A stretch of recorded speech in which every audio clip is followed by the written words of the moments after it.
Hi everyone. So, John Very, Futurologist at the John Lewis Partnership. I'm going to spend the next 25 minutes talking about 10 insights that are really important to my role as a futurologist in the partnership. So I'm going to start with fear. Now, I was going to do this as an exercise, but I thought better against it. This is something that I've done thousands of times in the partnership. I've also done it outside of the business to hopefully elaborate fear. So I typically get the group of people that I'm working with to sit down, I give them a sheet of paper each, and I ask them to now stare and look at the person opposite them. And then I ask them to spend 30 seconds to sketch that person's face. After a few seconds of silence, you instantly get, "I'm so sorry." People instantly start to apologize to each other. They start to shield their beautiful creations.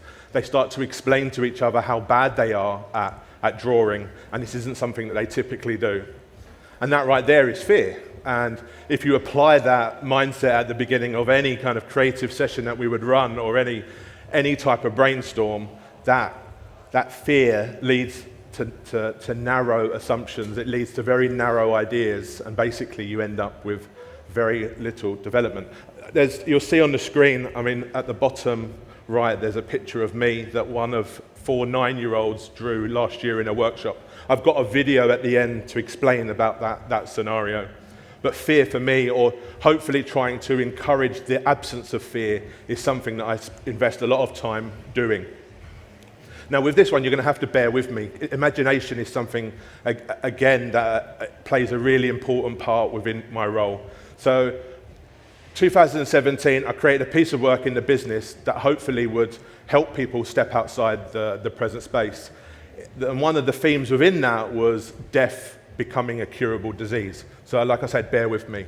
As part of that work, I was talking about Florence Nightingale during the Crimean War in the 1850s was able to lower the mortality rate from 40-something% down to 2% by introducing charcoal as a disinfectant and removing horses from under the hospitals. You know, the one thing that I was really obsessing over back in 2017 was that it would have been Florence Nightingale's ambition to save every life. But human evolution, science, and medicine wouldn't allow her to keep everyone alive. When I started that piece of work, I literally just kind of Googled curing death, and you get surfaced with some really interesting news articles, if you like. So you start to read about Priscilla Chan and Mark Zuckerberg investing over $3 billion to cure every disease. You hear about Sergey Brin, one of the co-founders of Google, investing millions of dollars trying to find a cure for Parkinson's. And you even unearth a company called Alcor in San Francisco, and for over $200,000 you can pay to have your body frozen when you pass away in the hope that there will one day be a cure. Now, this is not a prediction. This is not something that I hope will happen, and I've been on many different moral journeys within this conversation. But as a futurologist in the partnership and building on that fear, when I work with teams to start with an extremely future-focused point of view, I need to be able to transport them away from the here and now. If I just ask a bunch of people in the business, to look at a 10-plus year horizon on a specific theme, it's really hard for humans to think in a non-linear way. But by creating these artifacts that challenge our notion of reality, death is a curable disease, humans becoming cyborgs, the fusing of physical and digital realities, which kind of feels a bit kind of boring now. But creating this library of artifacts really does help challenge what the future actually could be. And it becomes less subjective and more objective, where people can start to imagine their own possible futures. And these emojis on the screen, they represent that any given time in a workshop, I could experience these types of emotions. You'll get someone who sits there silent, who will never say a word, who will not engage at all, just constantly taking it in and is a little bit kind of overwhelmed. You get someone who thrives and is actually up front to create their own process. And you get fear, and it's natural, but it's about how to overcome. And I said it's not about prediction. I see my role as about helping people design a preferred future.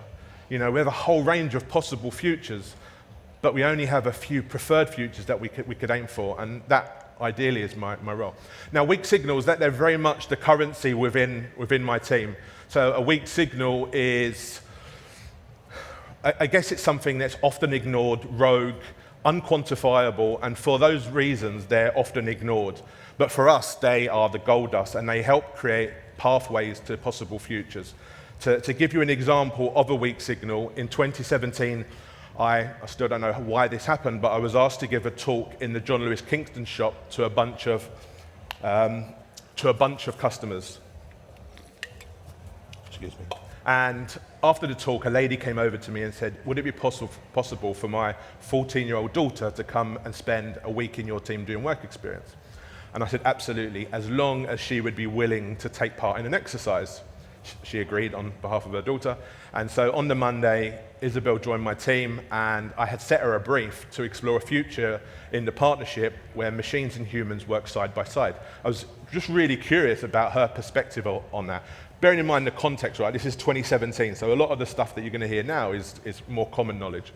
So anyway, within about 5 minutes, she had ripped up my brief, slightly kind of damaging my ego, but she then went on to say, I'd much prefer to explore how machines can challenge gender-based biases. I was okay, this is fascinating. Like, I was so taken aback that she ripped up my brief, and so inspired that she was already kind of thinking within 5 minutes what she wanted to do. So she went away and she came back and started to explain that in her class, there's about 45% of the students do not recognize as having a gender, are gender fluid. And again, this wasn't something that I was familiar with. And so she went on, and then she showed me the Facebook sign-up page in 2017, and there was over 78 different genders someone could choose from. And that was something, again, 2004 was when I signed up, and it was something that was extremely weak as a signal to me and the team. And so right there, that was the weak signal. And here's the device that she created. So we have a skunkworks in the basement of our Victoria office. And so what she wanted to do is take a Google Home or a Siri device or an Alexa and create a way that she could augment her voice so that the machines didn't assume that she was male or female based on the frequency of her voice. Like, extremely privileged to work with her. She went on to do a scholarship at NASA, so extremely bright young person. So constantly, sometimes we're not even searching for these weak signals, they're kind of finding us and we're noticing them, and then that gives us the content to create our futures constellation. So I'm conscious that this is going to be really small for some of you, but I'm happy to, maybe I'm not happy to send it to all of you, but we can chat. But we wanted to find a way 18 months ago we've got these weak signals, we've got all of this kind of peculiar, really random bits of stimulus that's hitting us. Like, how do we create a pathway from the present space to the future, but more importantly, from the future back into the present space? So as you'll see here, our constellation, and we called it a constellation because, like the constellation above us, if you're standing in the northern or southern hemisphere, it can look very different. In the same way, the future will look very different to me as it would to all of you. This is, I guess, purely our curiosities in a structure. So at the heart of the constellation is our present space. So you'll see things like environment, mobility, and so on. These are very common to be at the center of this world. We then have the orange nodes. Now, these are the processes that are impacting the present space. So urbanization, mass production will be influencing the environment, and travel and transportation, and space exploration, mobility. We then have the opposite of our weak signals. These are the strong signals, I guess, the present symptoms and innovations, the trends that are out there. And this is an opportunity for us to start to collate these trends that we're seeing from colleagues in the business, but also outside the partnership. Then we have the weak signals. Now, these weak signals are, as I said, these are the evidence of change in the here and now. And these are the parts that we start to, I guess, cause a bit of controversy, where people are saying, there's no data to suggest this. But when you have a business that's building on data, I think it's okay to have 3 people looking at kind of where we're not looking and what are the possible shifts in the future. Also, I should say that we're using something called Graph Commons to build this. You can move all of these nodes around. So hopefully in the future, we'll give this to people in the business. They can start to create their own constellation. And lastly is these are the future scenarios. So this is where the imagination, we don't have death as a curable disease, but this is where we can start to, if the weak signals would amount to something, what are the possible the future scenarios that could come with that? What this has also become is our repository for all of the content that we look and find. So you can click on all of these nodes, and actually it's become a little bit of our Wikipedia of all the stuff that we're really interested in. This is stuff that we're interested in and we're looking at. We get lots of challenge in terms of that this is your echo chamber, but this is what we do. Like we want, this branches into different areas to help hopefully identify a preferred set of futures. So the application, I'm not going to show all of this to you because it's under, I think it's under NDA, but anyway. So last year I was asked about working on a project to explore the future household in 20 years' time. And so typically just trying to explore what the meaning of the household in the here and now became really kind of dull. It's like really simplistic kind of examples of households. So what we wanted to do is like try to rethink what the structure of the household, a preferred structure of the household might look like in 20 years' time. And so what we did is we broke the structure down into two parts. So at the top it was around this human and planet-centric area which talked about multi-species alongside family. In the multi-species was very much around accessing to nature, talking about microbiomes, plants, animals and pets. On the other side, we talked about the family, so adults, children, and even frozen embryos. In the lower half, we talked about the services versus design, so the design and phygital, if you like, the kind of the overlap, the blurring of all of these things together. So we talked about the home as a service, the workplace, shelter, school, the food provider. Alongside that, the home as a feeling, the experience, the well-being, belonging. Anyway, that was fun in itself, but what that enabled us to do is start to identify, sometimes by accident, like what are the possible future roles that are relevant to this structure? If this is structure, what will people be doing in 20 years' time? So we did this piece of work, which then kind of led us to taking Maslow's hierarchy of needs and reimagining, based on this structure and future of work, what could be the new matrix of needs. So instead of being about a self-actualization around me, as an individual, it became more about being a good ancestor for the planet. And then from there, we were able to extrapolate and start to look at this new matrix family, if you like, where family trees started to evolve and be less about the biological relationships, take into account the wars and unrest around the world, able to look at the roles that people and mobility of people around the world could do by creating new types of family structures. So externalizing relationships is one of the reasons why I'm trying to do more of these types of talks, like to connect with more people outside the business. Academic relationships is something that I'm really building on as well. So for the last, 6-7 years, I've been doing talks and writing briefs at Northumbria University, Kingston University, Royal College of Art, Imperial College, to just access some of those minds and hopefully kind of give something back in terms of more future kind of briefing. So anyway, this is a brief that I wrote in 2018 for Northumbria University, designed for industry students. It was called Urban Scavengers, and I basically asked them to, I guess it's a bit ahead of its time, but I asked them to imagine a future where they had to bypass the retail environment in access for new sources of energy. But they had to design a physical product. Now, the one I'm going to show you is by far my favorite, and Danielle, who worked on this, went on to win quite a few awards over in the US with Fast Company and so on. She created this product called Sapu, which challenged the problem of fat, soil, and greases under the cities we live in. And so actually she created this product that would take let's say you fry an egg, it would take the waste of the cooking oil into her device, and with some really kind of interesting ingredients, as well as kind of like exfoliants like poppy seeds, sesame seeds, she was able to create these beautiful bars of hand soap, but also these bird feeders. Now what's interesting is you kind of get access here to the tangible output, the artifact, But what we also get access to is the 15 other things that Danielle worked on to get to that. All of the learnings we get to inject into her thinking and the rest of the 20 students. That's really, really exciting for us. So as a partner and partners, employees, we're called partners in the partnership. I get to work with so many amazing teams to influence how they think. It's really important to encourage people to consider the future first. Far too often do teams focus in on the problem straight away based on the insight. And for me, it's around how can I help teams step back and consider the kind of the more broader, the futuristic, the more expansive way of being curious before going into that kind of convergent way of thinking. And so I run a workshop with them, typically between 4 and 7 hours, depending on the team.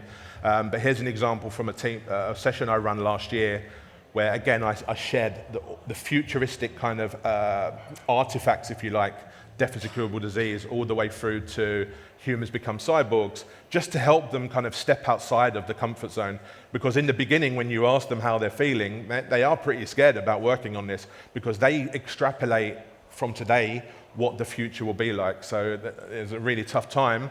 It'll be a really tough time in the future, but I think it's the opposite in terms of how they can design these preferred futures.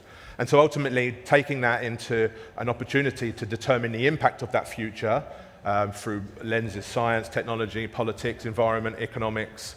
And then it kind of gets into a space where it's really challenging for people that don't do this daily. You know, try to identify the future needs within your current context. And what I do typically that really unlocks their imaginations is start to use mediums that they wouldn't normally use. So you can see here, James had to write a love letter from his future self back into the present space. I've had people write letters from the chairman of the partnership back into the present space, or create podcasts. It just helps them step back and look at it from an outside point of view, rather than I'm here, I really am finding it hard to unlock how I think about the future. And then lastly, how can we get them to visualize using mediums that they're not really familiar with? So forgetting slides and keynotes and presentations, but focusing on childlike behaviors to really unlock the wonder of their curiosity. So using Lego, Play-Doh, and other technologies. And then future skills. I mean, I'm doing a lot of work with Kingston University on the future of skills. And this is something that I've been sharing quite a lot recently, and I've got a video at the end that hopefully will bring this to light. Is more around neurodiversity. So I'm dyslexic, I have ADHD, and I've spent I'm 44 now, so 43 years not knowing I had either of those things. And so actually last year being diagnosed, understanding what that means in terms of how I learn and how I develop, I really do think that the leadership of businesses in the future will be more neurodiverse, and being able to think differently and think more constructively. Fearless thinking kind of goes without saying. It's how I started these 10 insights. Crafting and making, I've got a skunk works. When I interview people that join my team, I'm so fascinated in terms of how they make, how they think through making, how they are able to think in an extremely critical way. But also at the same time, being able to think extremely divergent. It is a future skill. We're really good. We've been taught all our lives to focus on a convergent way of thinking. And so I think that there is something in terms of being able to explode our imaginations. And lastly, you know, storytelling has brought people together for forever. And so being able to create these kind of skills around ways that people can communicate how they feel. I mean, I heard it earlier from Gary Neville, like that communication and community is really important for us. So kind of heading towards the end of my 10, people is, I find it really hard to explain this sometimes because it's a bit of a sidestep from everything I've done, but this is a picture from my first ever job. So in 1990, age 11, I was a barrow boy in Peckham, southeast London. So at 4 o'clock each morning, I would go around to these sheds and I would have to pull the barrow from these sheds up to the high street. And it was tough. Like, I had another brother, Robert, he would be doing the fruit stall, I would be doing the fruit and veg, and we'd pull it out. We'd put all the fruit and veg out in the morning, then go to school, and then come back after and take it back. But it was the biggest learning experience I've ever had.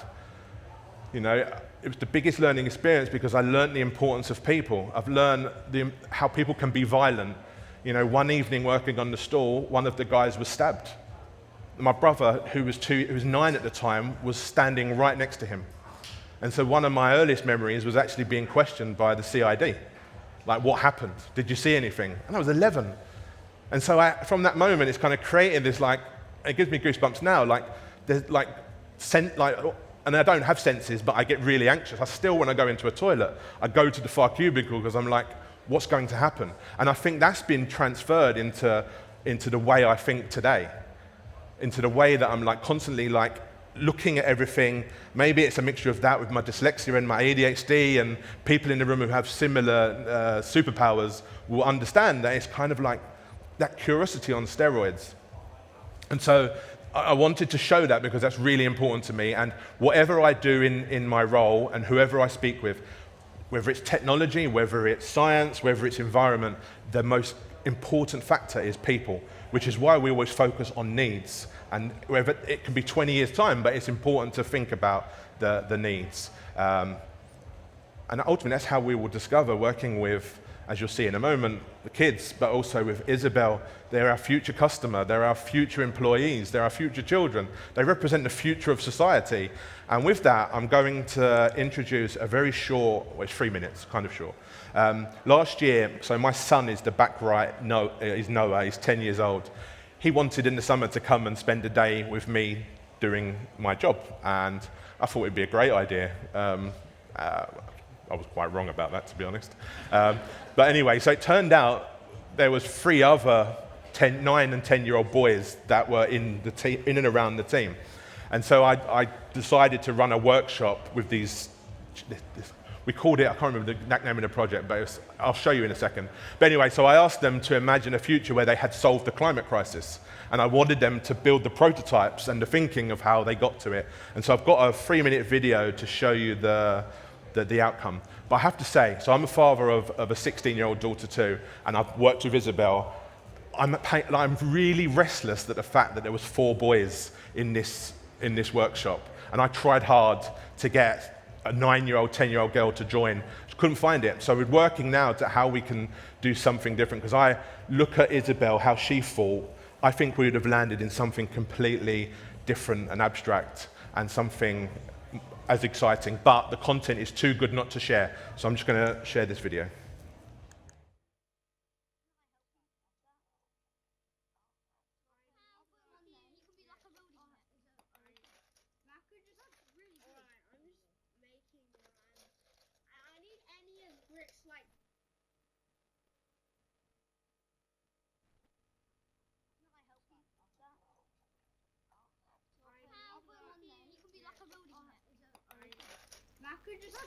Alright, I'm just making one. I need any of bricks like this. Thank you. I just need any brick. I mean, what happens on the planet is real, and I'm just curious to understand like what you guys think is the future of this planet, what your futures are like, what my future is like. What job do you want in 20 years' time? I want to be a director. Directing what? Directing movies, and I also want to be a video game maker. I can explore in 20 years' time, just looking at, I like spending time with animals, and so I'd probably be like 20 years' time, I'd probably be in some jungle. An astronaut, go to like Mars. I want to be a YouTuber, theorist. Harry. Play-Doh time. Yeah! Explain your creation. My creation is a damaged tree. I'm making a plastic bottle. And then this could be the smoke coming out as pollution, and then this could be the water line that it's going on, and then plastic in the water. Love that. And then this can be someone chopping down a tree. Look, like this. When you hear the words climate crisis, how does it make you feel? What do you think? Depressed. It makes me feel sad, and also it makes me think of like this big black cloud in the sky. Imagine if you're Mario in 2042, what would Mario need? Something which can fire plastic up into space and then get it burned by the sun like water.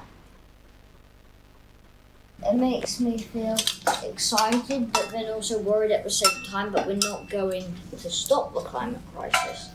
But then it makes me excited that we're going to travel to new planets and new universes and galaxies.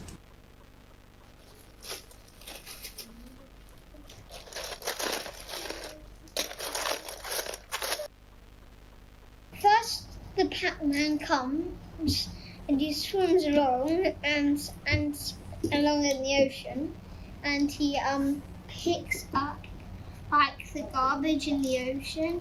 The toy factory has a pipe and converts all of them into this room that people could make into toys and give it to us, the humans. So the rocket launcher can fire these into the sun up here where they get melted. Then the metal dragon comes along. He starts flying with his hopper pad. He goes over to the sun. These ashes are his diet, so he eats it. The end. And thank you, and that's the end of my talk. Thank you very much for listening. Cheers.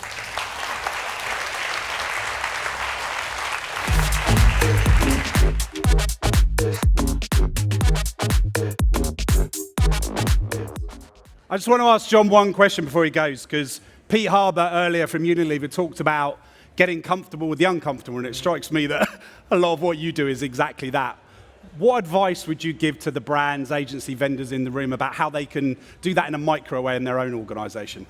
Yeah, well, we always focus on trying to ask the questions that other people are ignoring. So maybe there's a space to look where the data isn't, to just explore those idiosyncratic, those peculiar things that you often walk past. That would be my advice. Great. Thank you, sir. Cheers. Appreciate it. Put your hands together for John Virey.